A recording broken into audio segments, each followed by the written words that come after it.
Okay, we're here at Thin Ice Studios. It's a nice sunny morning and we're here to discuss the Threshold album, the new album for The Journey. This is, I think, our third album for Nuclear Blast and 10th studio album. So we're talking specifically about the guitars.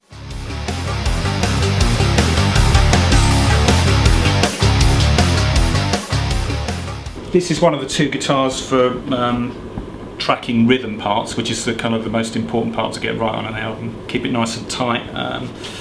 And it's Ibanez RG321, and you'll see it's got a fixed bridge here, which is really useful when you're tracking rhythm guitars. So no tremolo system. The tremolo is usually balanced against springs, so if you change the tuning as you're using it, you end up having to reset the guitar up. It takes the best part of an hour to mess around with it. So this is really useful if I'm playing, say, tuned to C sharp, which is often threshold tuning.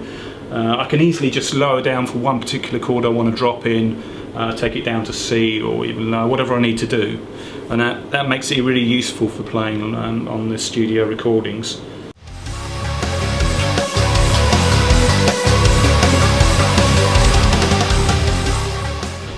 And the other one is it's another Ibanez RG. You might see a theme here with Ibanez. I've got a deal, so I mean, obviously free guitars beat guitars that you have to pay for. So this one's another RG, and the difference here really it's still the fixed bridge, which is useful for tracking, and the same 24 fret size neck.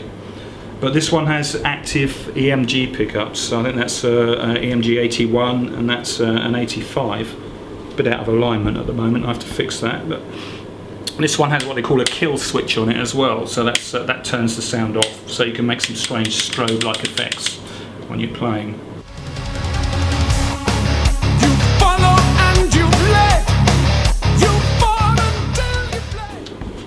RG550, I'm told by the guys at Ibanez, because this was given to me by a guy that runs a second-hand shop. And when he gave it to me, the neck was quite badly out of alignment, and we thought there wouldn't be much we could do with it. Maybe I'd use it for, some spares. But as it turns out, we managed to fix it. We got the neck straightened up, and it plays really nicely now. So I use this for quite a few of the solos on the album. It's got original Ibanez or Damasio IBZ pickups. I think it's a V7, V8. I don't know what that is. That's a single coil, but I don't really use that very much. And then of course for soloing, it's got the sort of locking tremolo system, so the strings are clamped from here and in here as well, so you cut the ends off the strings and they sort of slot into there, you tighten them up. And it's just got a lovely sound and feel to it for playing. I mean, I haven't used it live yet, but I might do. Nice colour.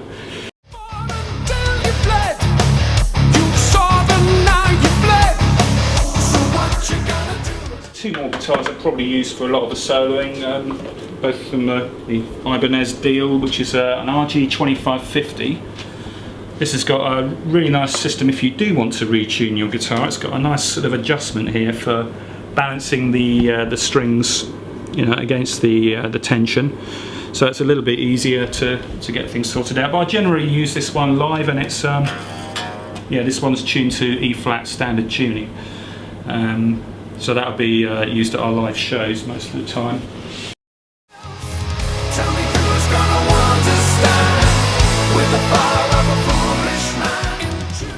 The other one I do some solos on as well, but used live, is my original one. I actually bought this one. It's the first Ibanez I ever had.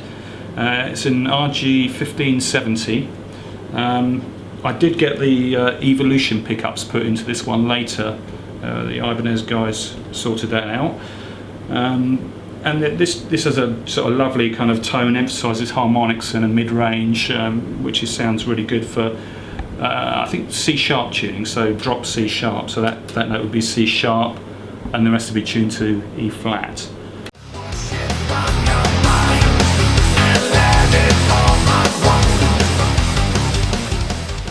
And then we move outside of the freebies onto this is a Japanese Fender Stratocaster. I think it's a 1957 reissue or something. This came from Japan actually when I visited Japan in 1990. but I changed the pickups on that, and they're Seymour Duncan live wires. So you get the same sort of sound as you traditionally would from a Strat, but maybe less noise. They're unfortunately active, so it meant, I can't remember where the battery is, it's under here I think, it's a pain to get to. So, you know, I try to avoid changing it. And this just occasionally gets used for some bits and pieces when I want a different sound. It's quite heavy now with these active pickups in there and the batteries, so not as it used to be.